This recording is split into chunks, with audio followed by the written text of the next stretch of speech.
Ladies and gentlemen, boys and girls, welcome back to the channel. I'm Michael A. Vidariti, and today's movie, it's one of the cornerstones of this, I would say, genre. Before I get started, remember to like, comment below, and subscribe to the channel. Thank you. So, that's a big movie. 3 reasons: the director, the main actor, and the movie itself. The story, the name has become a I don't know, a trademark, you could say. I'm speaking about The Shining. I watched this movie, I guess, 3 times. The second time that I watched the movie was to get inspiration for a short movie that I've done all by myself called The Bathroom. You can check it on my channel if you want. I wrote the movie, I shot the movie, and I edited. I did everything alone. But The Shining really helped me to get the inspiration for just writing something really simple and just everything by myself, but using the structure, you could say, or some elements of The Shining.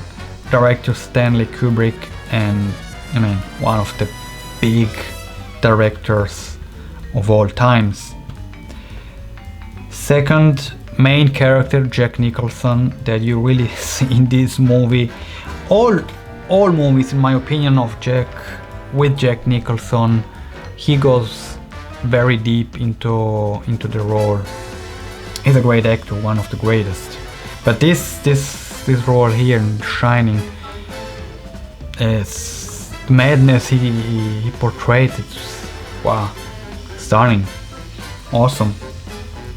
And as I said, Shining is really a cornerstone nowadays for horror and drama. Although I must say, it's not, I don't know how you could say it is kind of a soft horror. I mean, it's not a really hard, harsh horror with a lot of scares. It's really more a psychological horror. The music it's playing, like in all the horror movies, it's playing a really big role. You get scared just because the music changes and something happened from music wise, and then just it happened to be something on the screen or a shot, and then everything together makes you scary or alert. So the music is something really, it's great that's used here, and you really get to see this really good, how music is used throughout the movie constantly. One other thing that's made this movie very great and well known for this, and Stanley Kubrick for this, it's the use of symmetry in the movie, because it's hotel, and the scenes that I'm referring that are really famous. It's when Danny, this little kid, is driving his this little bike, where he's sitting his bike. Is driving around the hotel in the corridor. So, and you have the camera behind him, so following him. So he goes with his bicycle in these corridors of the hotel. Some are wider, and something that you notice at the beginning when you see him, when the camera is tracking him, the corridor is wider. And the next time you see the same scene, it's a bit more narrow. And the final scene, the next scene, it's even more narrow, and that's also, it's creating some kind of claustrophobic impression. And this is really powerful how it's done. He goes in this corridor, and then there's a turn right or left, and the camera is really following him, tracking him, and you don't know what's on the other side of the angle.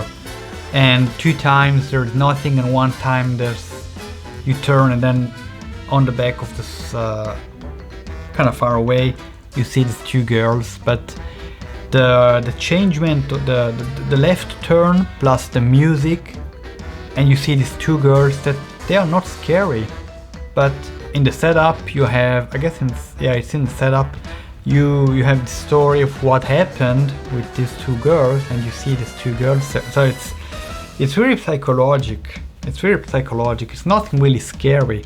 There aren't really scary, I would say in my opinion, really scary scenes or moments, or let's say really bloody moments. There's one or two, let's say, bloody moments.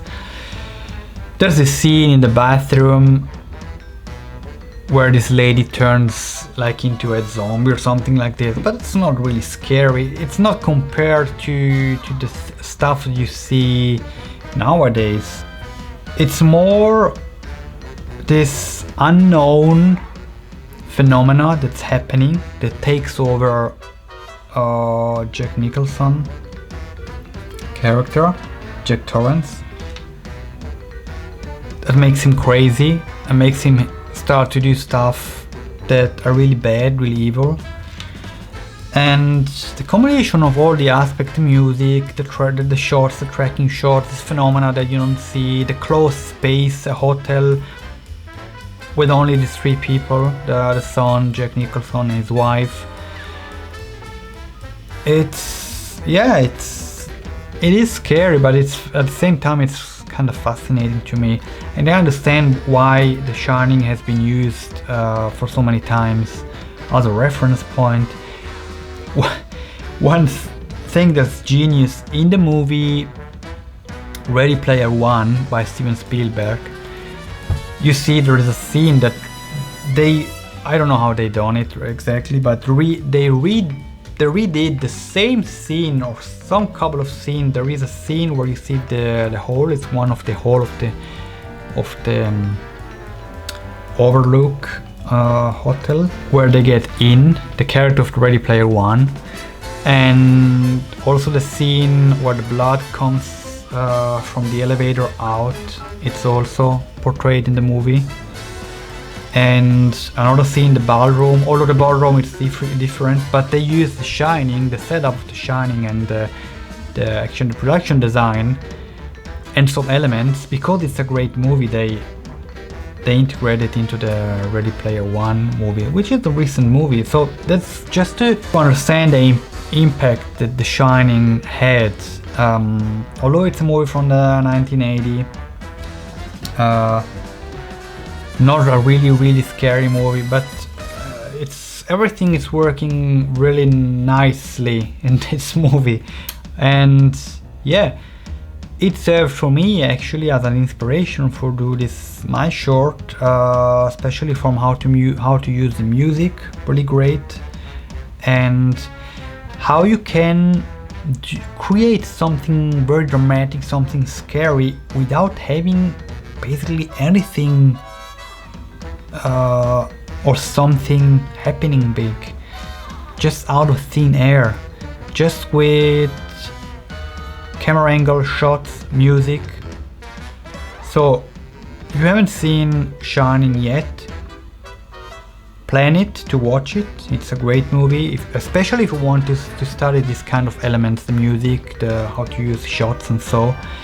And yeah, let me know in the comments if you saw The Shining and what you think about the movie.